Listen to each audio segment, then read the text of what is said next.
It's the late 1800s, a time when Europe looked at the world and said, that's a nice continent you've got there.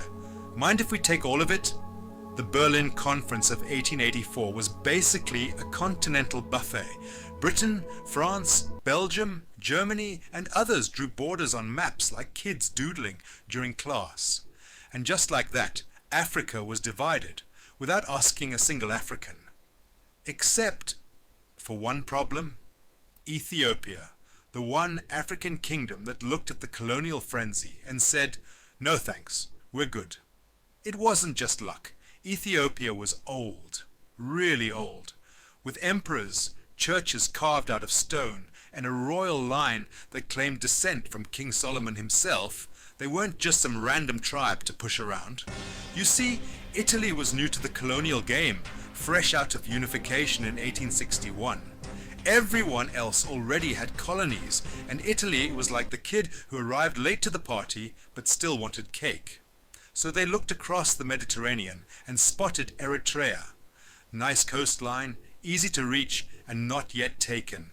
They started sneaking inland, making friendly deals with local chiefs. By 1889, after Emperor Johannes IV died in battle, Italy saw an opportunity. A new emperor was about to rise, Menelik II, ruler of Shewa. Menelik was smart, strategic, and surprisingly chill, the kind of guy who could drink coffee while planning a counterattack. He wanted to modernize Ethiopia: railroads, guns, schools, diplomacy. So, when Italy came waving treaties and smiles, he thought, sure, why not? A little friendship with Europe can't hurt. In 1889, Italy and Ethiopia signed the Treaty of Wuchale. The Amharic version said, Ethiopia may use Italy to communicate with other nations. But the Italian version said, Ethiopia must use Italy to communicate with other nations. Yeah!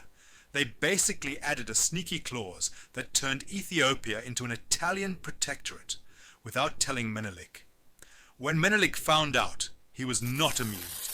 He tore up the treaty like an expired parking ticket and told Italy, Ethiopia is nobody's protectorate. Italy responded the way insecure empires do, by invading. Menelik didn't panic. He sent out the call to arms across the empire. From the northern highlands to the southern plains, nobles, soldiers, and farmers rallied. They brought rifles, swords, spears, and faith.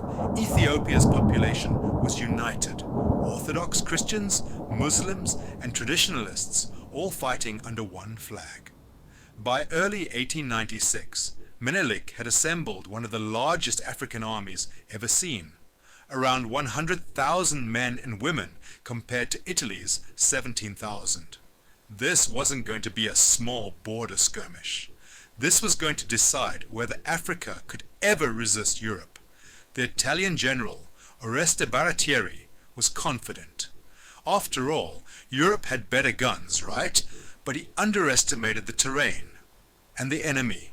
His troops were hungry, tired, and cut off from supplies. Meanwhile, Menelik's army moved through the mountains like they were the mountains. Baratieri's advisors wanted to retreat. Rome wanted a victory. So he chose the worst possible option: attack. The Italian army split into 4 columns to attack from different directions. Bad move. The mountains were confusing, the maps were wrong, and communication was a mess. Menelik's forces, led by generals like Ras Alula, Ras Mikhail, and Empress Taytu Betul, surrounded them. Yes, you heard that right. The Empress was on the battlefield, commanding cannons and yelling, "Don't let them through!" By noon, the Italian center was collapsing. Thousands were killed or captured. Baratieri's dream of empire evaporated faster than gelato in the sun. By 2 p.m., the battle was over. Ethiopia had won. The world was stunned. For the first time, an African army had defeated a modern European power. Italy signed the Treaty of Addis Ababa, recognizing Ethiopia's full independence. Across Africa and the diaspora, people cheered. From Lagos to Harlem, Adwa became a symbol, proof that Africans could stand tall and win. Menelik II became a legend. Taytu became a queen of resistance, and Ethiopia became the beacon of African pride for generations to come. Adwa wasn't just a battle, it was a message, a warning to colonial powers that Africa wasn't as simple as they thought. Even decades later, during the independence movements of the 20th century, leaders from Ghana, Nigeria, and Kenya would look back at Adwa for inspiration. And that's how Ethiopia defeated Europe, not with luck, but with unity, strategy, and sheer willpower.